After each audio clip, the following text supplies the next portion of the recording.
Welcome to Project Pro Code Recipes. In this video, we are going to create and optimize a baseline ElasticNet regression model. So first, let's try to understand what is ElasticNet regression model. Before this, what is regression? ElasticNet is a model for linear regression. Basically, it is a type of linear regression model. But when do we use it? What is the difference between an ElasticNet regression and a simple linear regression model? So you must have heard of term overfitting. So what is overfitting? Basically, your model tries to fit itself inside your trained dataset so much that it becomes prone to mistakes for test dataset. It performs very poorly on the dataset that it hasn't seen before. In order to prevent that, people came up with regularization terms. So regularization terms are basically terms which prevent your model for being overfitted.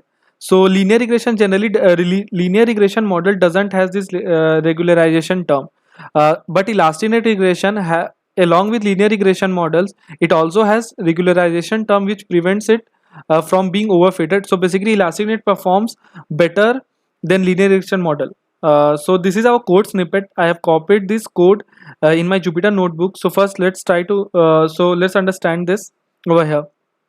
Now def snippet underscore 150 print. This is a general to print statement. Many times you get unnecessary warnings. In order to ignore that, I have given import warnings, warning dot filter warning ignore. Now from sklearn import decomposition dataset. Decomposition is a method through which we decompose. Basically, sometimes your dataset contains too many columns. For example, it can contain 100 to 150 columns. In order to reduce those columns without losing the essence or the importance of the column, we use decomposition. So after that, from sklearn import linear model, sklearn dot pipeline import pipeline. So pipeline is generally used for modularizing your codes.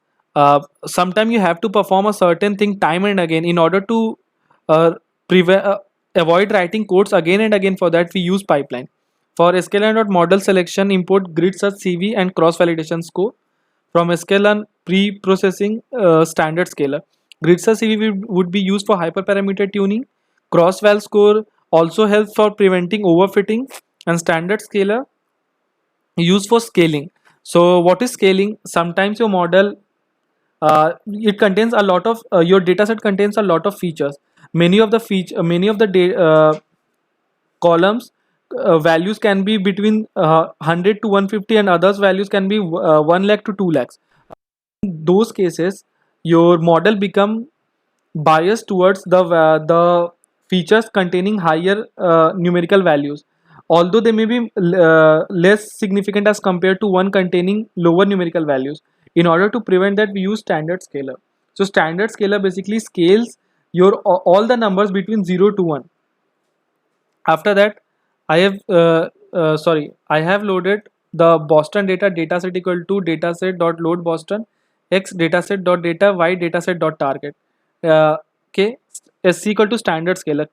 I have initialized standard scaler PCA. I told you about decomposition. I am using PCA decomposition. It is principal component analysis. After that, elasticnet. I told you elasticnet is also a type of linear model, so we are using linear model dot elasticnet. Now pipe. I told you pipeline is basically a kind of function which can be used time and again. So steps. What are the steps it has to take? First, it has to standard scale it. Then it has to perform PCA, and after that, it has to apply elasticnet to it. After that, normalize true and false. I am also using. I have also given some parameters. For grid search CV, I am making these selections. There are two types of selection available in ElasticNet: cyclic and random. So I have standard scale it. Along with that, I am also giving a parameter for normalizing. One, it will perform for normalizing it. After normalizing it, and one, it will perform without normalizing. Now parameters, I've created a dictionary for parameters. PC underscore n component equal to n component, ElasticNet normalize equal to normalize, ElasticNet selection equal to selection. Now CLF grid search CV, I'm performing grid search CV. I've given my pipeline, and along with that I've given the parameters. After that, CLF dot fit x and y. This will basically fit my model. Now print best number of components. This will give me the best number of components. After that, print select best estimator, get best parameters. This function gives, along with the best estimator, it gives me the best parameter. After that, cv dot result. Now cross validation, I perform 10 cross validation, and each cross validation will have a different score. So all those will be saved under the name cv underscore result, which will be a list. Scoring equal to r2. I am using r2 method for scoring.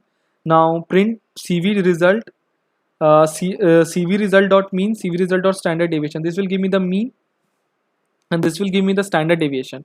So after that, you can see I performed cross validation, and my mean comes out. These are the score for my 10 different cross validations. After that, my mean comes out to be 0.23, and my standard deviation comes out to be 0.36.